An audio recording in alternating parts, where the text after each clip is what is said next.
Thank you for joining North Tyneside Carers Centre's first Ask the Expert recording. Today, GP Dr. Kathryn Hall will be answering questions from unpaid carers and sharing her expertise about death and dying well in North Tyneside. We know that this is a difficult and emotive subject. Therefore, we have included a list of the questions asked by carers in the video. This will allow you to skip to the questions which matter most to you. North Tyneside Care Centre provides practical and emotional support to carers living in North Tyneside. If someone depends on you, you can depend on us. Please give us a call on 0191 643 2298. Hello, my name's Dr. Kathryn Hall. I'm a GP in North Tyneside and I have a specialist interest in palliative and end-of-life care services. In North Tyneside and across the North East and North Cumbria, a lot of work's been done to think about care and how that's delivered for palliative and end-of-life care patients. Dame Cicely Saunders, who founded the hospice movement, has said that we've got one chance to get it right, and that's absolutely correct. When we asked people what they want for their end-of-life care, back in 2010, 70% of people said they wanted to die at home with their friends and families around them. And for the first time ever, we did an analysis and realised that actually for every GP, 1% of that GP's patients are about to die in the next 12 months of life. Back in 2010, when we started thinking about this for North Tyneside, less than 30% of people were dying at home, and on our GP registers, 0.3% were actually registered on primary care palliative care registers, and nearly all of them had a diagnosis of a kind of cancer. Now actually in the North East, cancer accounts for 25% of patients who are about to die in the next 12 months. The rest have long-term health conditions. And it's really important for this group of people when they're coming to the end of their life to have a think and a conversation about how their care would like to be managed. There are many ways where as a carer or a family member or as a patient you can have discussions about these issues and these choices, and I would encourage you to approach your healthcare or social care professions to ask how this could be done. At the end of this video, we will also list resources where you can go online or access for help and support. My wife has long-term health conditions that we have been told will shorten her life expectancy. What steps can we take now to prepare for end-of-life care while she is still well enough? A carer can do several things to prepare themselves for their patient when they're coming to the end of their life or if they have a life-limiting illness. And there's various resources that they can access to give them information about this. So in the North East and North Cumbria, there is a website called Deciding Right, and that's got great information about thinking about how to look after someone or what choices or opportunities there are. There is also a website called Dying Matters, and that is also equally good at helping someone go through that process of thinking about themselves, not just the patient, about what might be needed, what support they might need. And there are also national resources called Planning Your Care, about equally about thinking ahead and how folk can be supported. Ultimately, the conversations to be had can really be directed through your GP and or the community nurses if they're involved as well. But a carer can make an appointment to go and see the GP about their loved ones. GPs can't share personal or medical information necessarily without the patient's permission.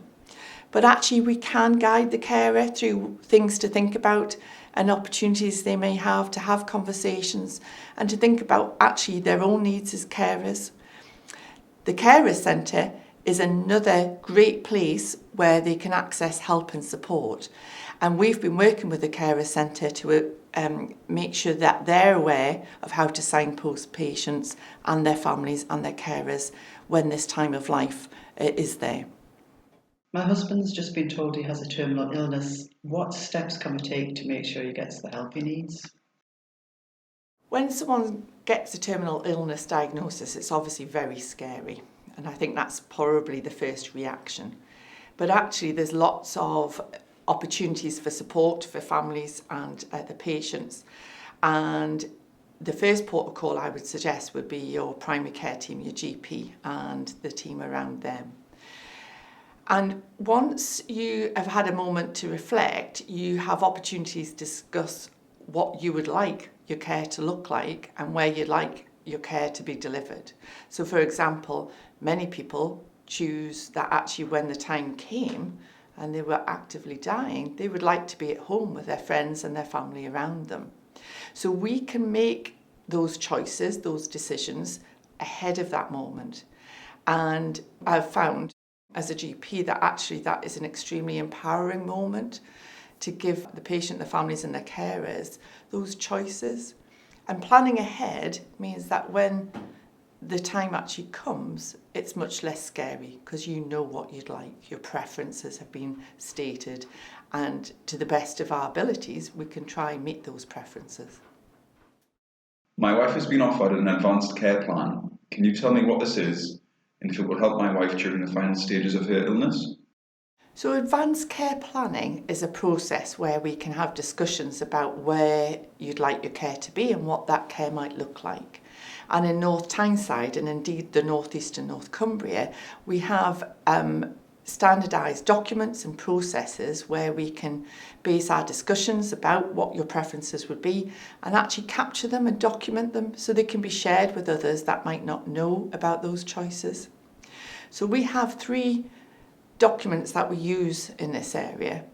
One is to think about the issue of resuscitation. So that's when your heart stops or you stop breathing. Would you want us to resuscitate or try to bring your heart back or to bring your breathing back?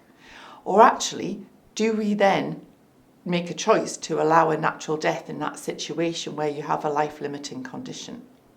The second document is called an emergency healthcare plan.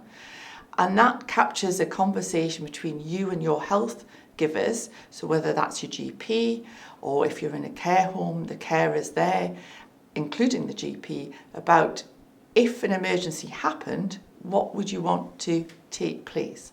So that's not about withholding treatment, it's about thinking actually if a worst case scenario happened, for example a heart attack or a stroke or a fall or severe sepsis, or even COVID in the current climate, we can make choices about how you would like that to be managed. Many people at the end of their life don't want to go in and out of hospital, so we can make plans about caring for their condition in their own home setting, whether that's your own house or a care home. The third document that we use is an advanced decision to refuse treatment. Now that's a very specific document. It has to be made with someone who has capacity, so the ability to make informed decisions, or their representative. So for example, the lasting power of attorney for health and welfare might be able to make those decisions. And that is about making choices to not have a particular treatment in a particular situation. A good example of that is ventilation, and if you want to be put on a ventilator or not. Or if you were unable to feed yourself, whether you would want a tube placed either down your nose or into your stomach to feed you if you were coming to the end of your life. That kind of scenario, that very specific treatment, we can actually put plans in place where you would not want that to happen. The other 2 documents can be made with the patient and the team around that patient. Sometimes if the patient doesn't have capacity or they choose not to make those choices, it can be made with the whole team around them to think about what they would like and what would be the best thing for their care. So that would involve the medical and nursing folk around them, but also their carers and their relatives involved in their care.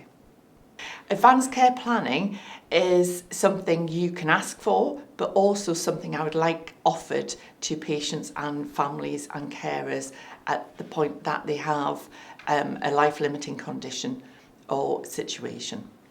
So certainly there's been a lot of training in the North East North Cumbria for healthcare professionals to consider these issues when someone is coming to the end of their life or they have a life-limiting condition. So they may not be at the end of their life, but they know that that condition that they suffer from will be life-limiting.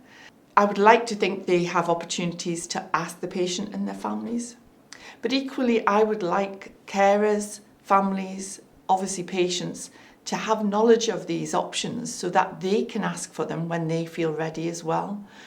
So I would like both things to happen, and I want to make the opportunities for families and carers to know about these options so that if the situation arises, they can then plan ahead for things.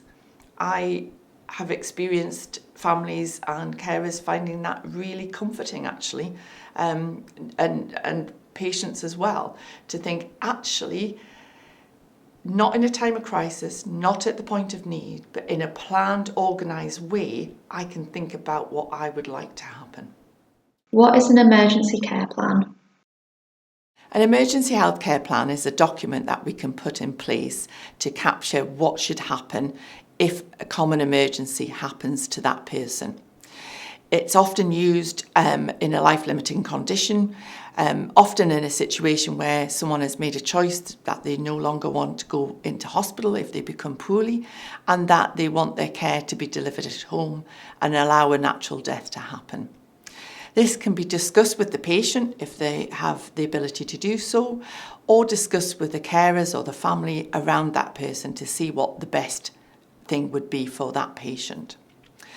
And it often encompasses things that can happen quite commonly in someone who is coming to the last few days or weeks of their life, such as infection, such as perhaps a heart attack or a stroke or a fall, and it identifies that we've thought about that in advance, we have a clear management plan in place, and it allows it to be communicated to those that don't know the person.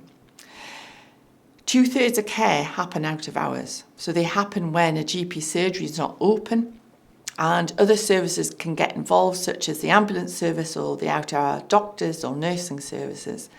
And this document allows those services who don't know the patient to see quickly actually what the patient wanted to happen.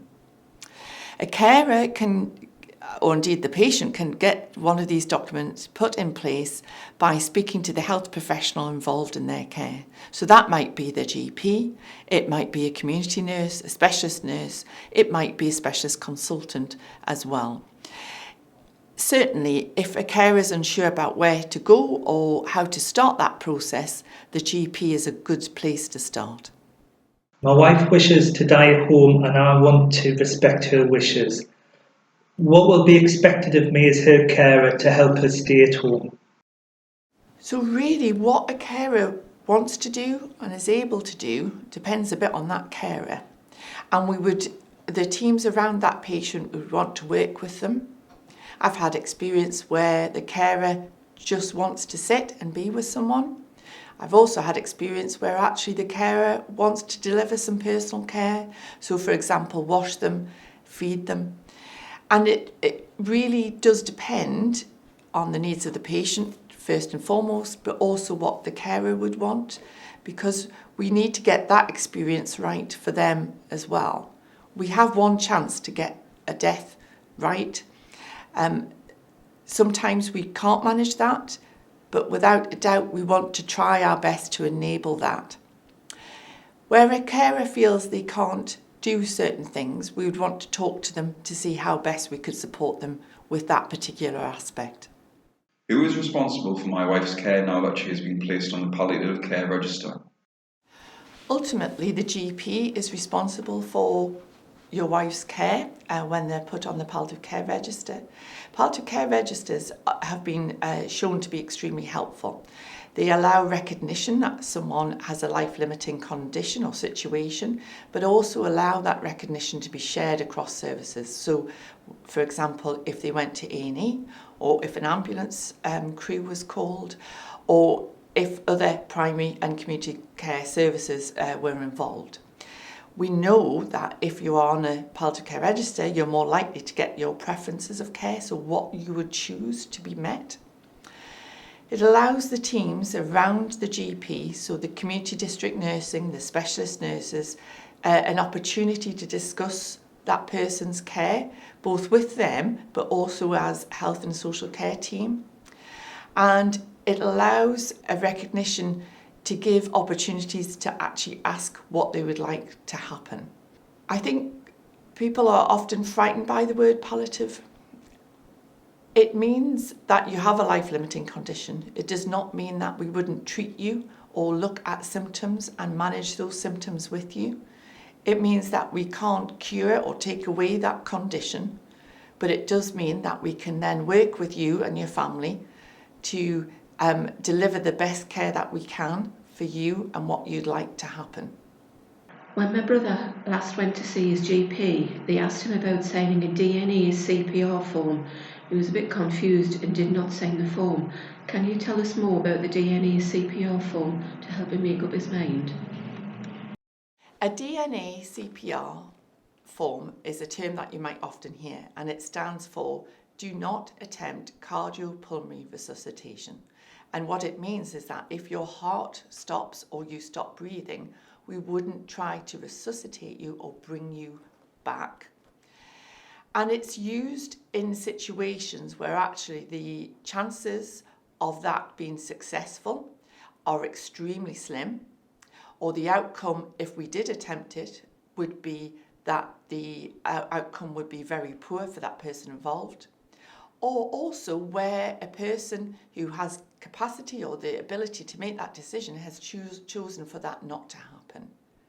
I like to think of it in terms of allowing a natural death, because when you are at the end of your life or have a life-limiting condition, which is at the stage where actually you can't look after yourself, you can't do the things you want to do, it is about allowing a natural process in our lives to happen, so that when our heart stops or when you stop breathing, you can allow that to happen in peace. Resuscitation or trying to bring someone pulse back or breathing back is actually quite a traumatic process. We have to press quite hard upon someone's chest. Very often we break ribs, and actually in the majority of times we are not successful. There was recently a local piece of research done for resuscitation in hospital. So the group that was looked at were people or patients over the age of 80 who had a cardiac arrest in a hospital setting, and actually none of them survived. Our chances of survival at any age in a hospital setting are about 30%. And if you're outside a hospital setting, they drop to about 10%. If you are elderly and you have one or more long-term health conditions, then your chances of success in terms of you being resuscitated and being back at the level of functioning that you were before your heart stopped are less than about 1%. Hence, I like to think about it as allowing a natural process to happen, allowing a natural death in those very particular situations. If a patient decides not to sign a DNACPR form, can it be overruled by a doctor? And also, will my views as a carer be considered? It is a medical document in that a doctor or a very senior nurse in some parts of the region can have to sign it. It should be done in conjunction with a patient and or their family, and certainly as long as the patient gives permission, discuss more widely with their family or carers. we do have situations where patients actually refuse to let that decision or discussion be discussed with their families or carers as well. And that can sometimes be upsetting when the family later find out.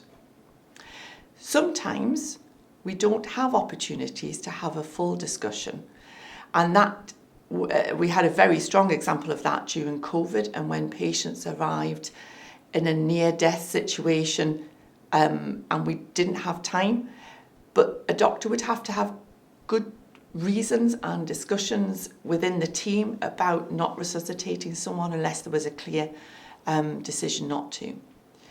A DNACPR, or a do not attempt cardiopulmonary resuscitation form, is actually not a legally binding document, but it is a guidance document, and it is a strong guidance document, such that if I, as a doctor, for example, went against that, again, I would have to have very good reason to, if you like, disobey that and try to resuscitate someone. I might not know about its presence, and of course the default setting in knowing nothing about a person would be to resuscitate them, and that is my training and what we would do. If a patient wishes to die at home but a carer is unable to cope with the care responsibilities, who has the final say? When a patient wants to die at home, there's lots of things that we need to take into consideration. And part of that is thinking about the carers and what their needs are and what they're able to support with. On the whole, we can support the majority of deaths at home, and that is with your GP services, the district nursing teams and the specialist nurses. The main thing that patients and carers often worry about is managing symptoms, including pain, and in fact that's the one they think about the most. And as a GP, I can deal with and manage the majority of situations where a patient's in pain, and the majority of times very effectively. But there's also other symptoms that we can manage as well. If a carer is struggling, we'd want to work with them, knowing that the patient wants to stay at home, to see how we can support that. There is a resource issue, and it depends a little bit on what resources are around at that time, but we'd always try to talk to the carer and see how best we can help them. Sometimes just having a slight break with, for example, a Marie Curie sitter, or having the specialist, there's a community nursing specialist team that can come in towards the last few weeks of life. Sometimes the situation can just be too difficult, and as the healthcare around that patient and the carer, we would work with them to see what options there were and where else we can help deliver that care. If a patient gets to the stage where they can no longer give permission for a carer to act on their behalf, how would the carer be recognised in this situation? If the patient has had opportunity to have conversations about advanced care planning, then in my experience that makes things much easier, because we have a clear idea about what the patient would or wouldn't want to happen. And that can help the carer and often give comfort to the carer, because we know what their mum or dad or husband or wife, etc. would want.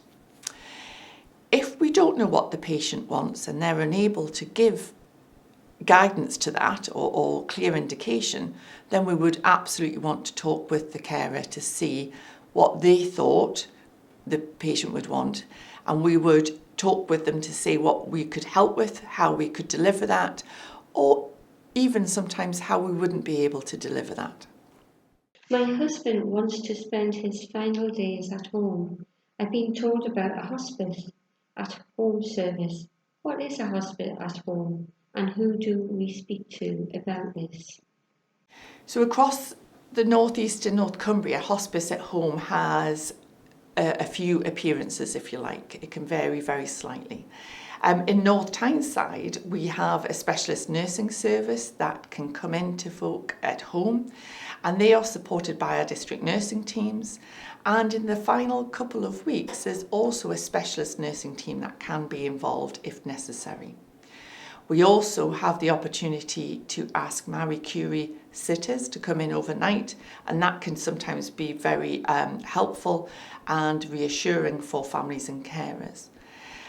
I would say the bulk of the care for someone dying at home or wanting to die at home is done by the primary care teams and the community nursing teams, so your GPs and your district nurses, and they're supported, as I've mentioned, by the specialist nursing team system as well.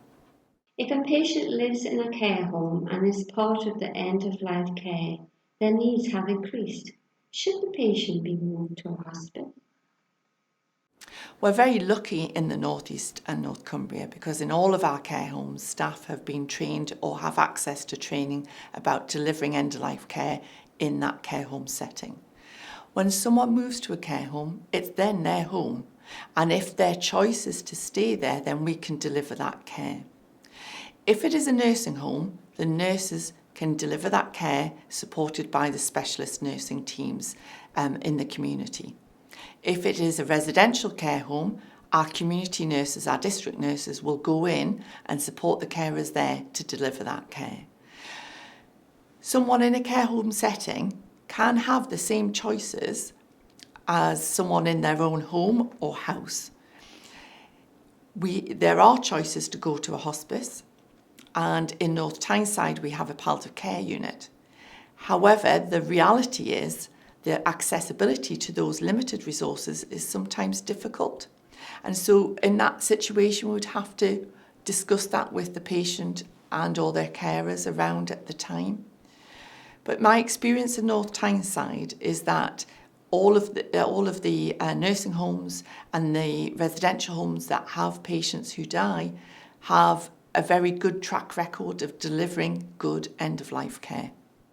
Why in the last few weeks of a patient's life would the medication or care that they are given change? It's very important in the last few days or maybe week or two of someone's life to think about what's actually happening to them. They are in the last stages of their life and a natural death is happening to them.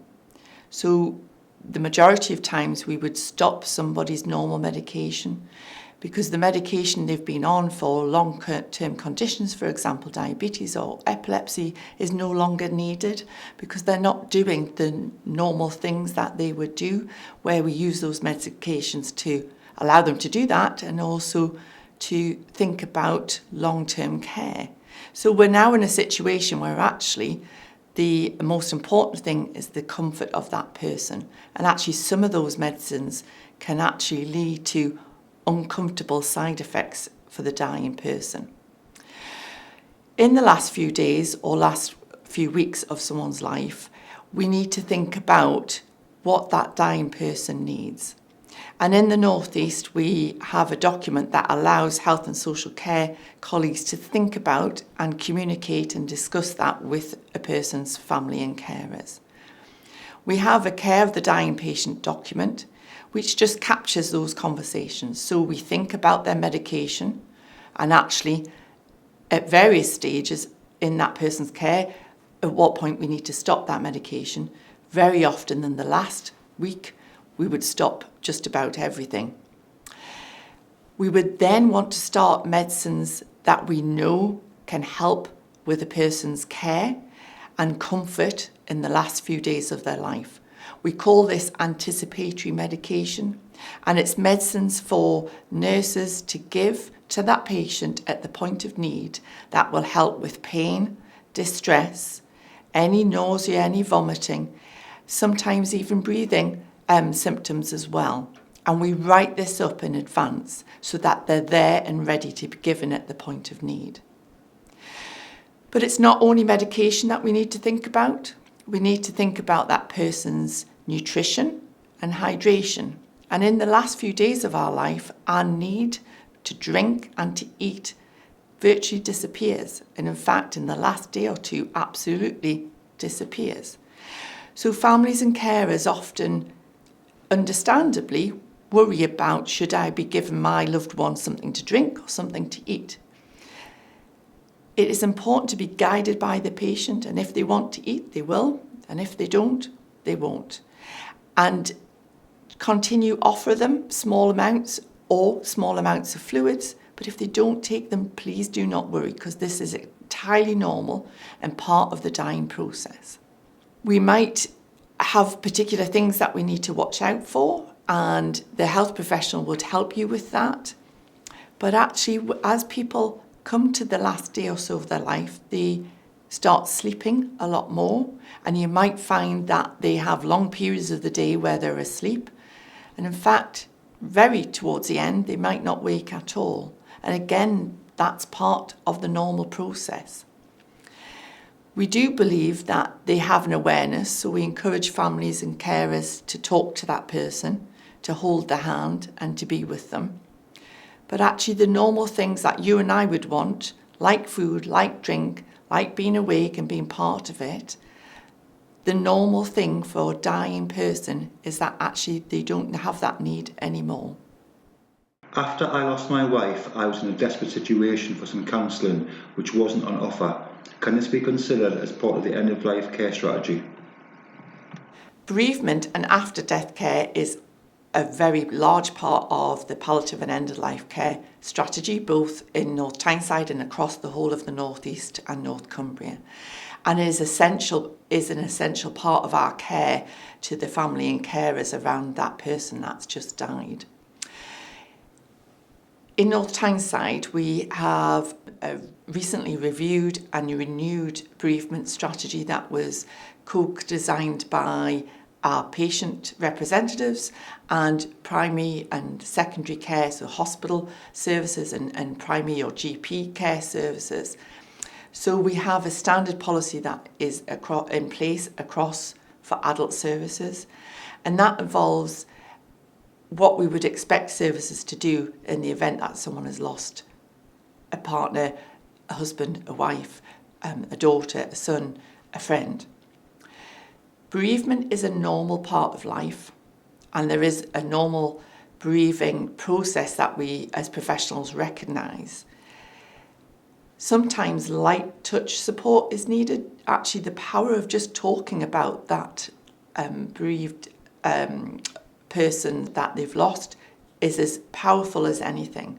But where carers or families are struggling, then we have specialist bereavement services available. And the healthcare, both health and social care professionals know how to signpost or direct people to those if needed. When you've lost someone, although you may go through many of the what we class as normal processes, you can get stuck or feel very trapped or very isolated. And it's really important that you try to contact someone so that you can address those. If you are unsure, then the GP is definitely the first port of call. But specialist Macmillan or specialist palliative care nurses may have been involved in that person's care, and they would also be able to direct you to support as needed. And actually, several of our voluntary sector organisations are also aware of what's around. And I'm very proud of the work done, in particularly in North Tyneside, but across the region, where voluntary and healthcare services have come together so that there is an increased awareness. We have been supporting not only individuals, but communities and workplaces to think about loss and bereavement. During COVID, every COVID death had a ripple effect and had a significant impact on those left behind. But it also had a ripple effect into our workplaces and into our communities. And I think it is more important than ever to have a community well prepared, aware of what bereavement supports are around. And I think the national offer of where you can access help has also increased and been developed on as a result of COVID, and that can only be a good thing. If a carer has any questions, what is the best way to get in touch? If anybody, either patient or carer, has any more questions about any of these issues, then the first place they can contact and the person they can speak to first is their own GP. If that GP doesn't know, they will know where to signpost that person to, or to start the conversation about their advanced care planning or thinking about their future care. We now have across North Tyneside and the North East primary care palliative care registers, so that GPs have a list of who their palliative care patients are. National evidence has shown that actually if you're on a primary care palliative care register, you're more likely to have conversations about your preferences of care, and those preferences of care are more likely to be met. We now have conversations about resuscitation in the event of a cardiac or respiratory arrest, so that's when your heart stops or you stop breathing. We now have conversations about choices of care and where you'd like that care to be delivered, and these are captured on documents that are standardised throughout the whole of the North East and North Cumbria to allow all services who are involved in a patient's care to know what those patients' wishes are. As a result of this work, we now have over 0.8% of patients on our primary care registers. About a third of these have cancer and the rest have other long-term life-limiting conditions. We now allow more than 60% of people to die in their own home, whether that's their own home or a care home setting, and this enables their carers and their families to be with them in the last few days of their life.